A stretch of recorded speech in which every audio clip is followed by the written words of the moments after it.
Good morning students. हमारा आज का टॉपिक है monarchy and democracy in Nepal. Nepal में राजतंत्र और लोकतंत्र।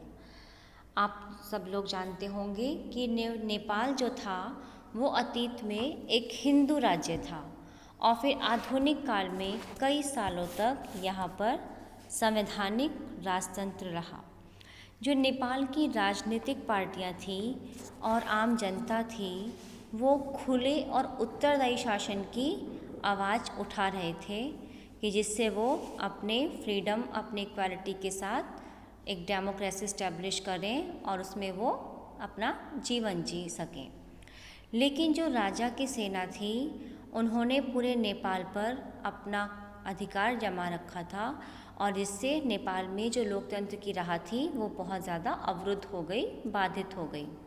एक मजबूत लोकतंत्र ने क्या किया, एक मजबूत लोकतंत्र आंदोलन चलाया गया जिससे कि सब लोगों को ये लगा कि डेमोक्रेसी इस्टेब्लिश होनी चाहिए। और इस आंदोलन के थ्रू जो राजा थे वहाँ के, उन्होंने लोकतांत्रिक संविधान की जो मांग थी उसको मान लिया।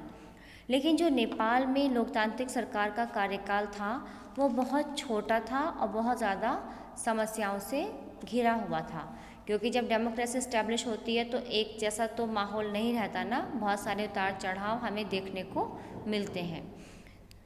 तो नेपाल के जो माओवादी गुरिल्ले थे वो भी अपना प्रभुत्व जमाए हुए थे नेपाल पर, नेपाल के अंदर। और जो माओवादी थे वो राजा और सेना के खिलाफ सशस्त्र विद्रोह करना चाहते थे, यानी कि वो नेपाल में अपना प्रभुत्व स्थापित करना चाहते थे। इस वजह से राजा की सेना और माओवादी गुरिल्लों के बीच लड़ाई छिड़ गई और कुछ समय तक राजा की सेना और माओवादी गुरिल्ले क्या क्या उन्होंने लोकतंत्र समर्थकों, यानी तीसरा पॉइंट था लोकतंत्र समर्थक, इनके बीच में त्रिकोणीय संघर्ष हुआ जिसको कि ट्रायंगुलर कॉन्फ्लिक्ट के नाम से भी जाना जाता है। इसमें कौन कौन थे? राजा की सेना, माओवादी गुरिल्ले और लोकतंत्र समर्थक। उसके बाद 2002 में राजा ने संसद को भंग कर दिया और सरकार को गिरा दिया। जैसा कि आप सब जानते हैं, गठबंधन की गवर्नमेंट हो और एक पार्टी अपना गठबंधन वापस ले ले तो सरकार गिर जाती है ना, लोकसभा भंग हो जाती है। तो उसी तरह 2002 में राजा ने संसद को भंग कर दिया और सरकार गिर गई। तो इस प्रकार जो थोड़ा बहुत लोकतंत्र वहाँ पर स्थापित हुआ था उसको भी राजा ने ख़त्म कर दिया, समाप्त हो गया। उसके बाद लोकतंत्र समर्थकों के आंदोलन होते रहे, उन्होंने धरने भी दिए, प्रदर्शन भी किए, देशव्यापी हड़ताल भी की। फिर अप्रैल 2006 में यहाँ देशव्यापी लोकतंत्र समर्थक प्रदर्शन किए गए और इन समर्थकों को जीत तब मिली जब राजा ज्ञानेंद्र ने बाध्य होकर संसद को बहाल कर दिया।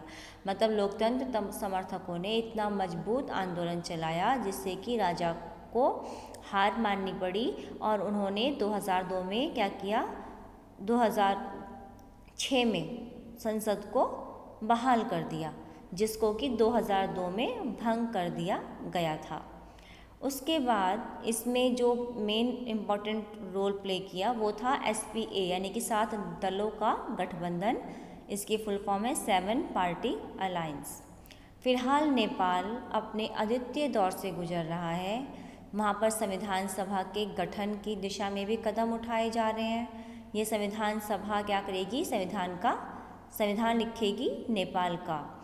अब जो हमारे ट्रायंगुलर स्ट्रगल जिन्होंने किया, पहले थे राजा की सेना, उनका अब भी यही मानना है कि जो राजा का पद है वो अलंकारिक है, शोभनीय है, तो उसी को कायम रखना जरूरी था।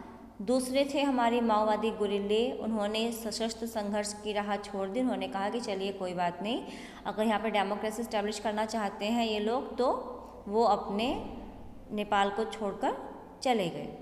तीसरा हमारा डेमोक्रेटिक जो सपोर्टर थे उन्होंने क्या किया, उनको जीत हासिल हुई और नेपाल में डेमोक्रेसी इस्टेब्लिश हो गई। आप इसको एक बार अच्छे से सुनेंगे। धन्यवाद।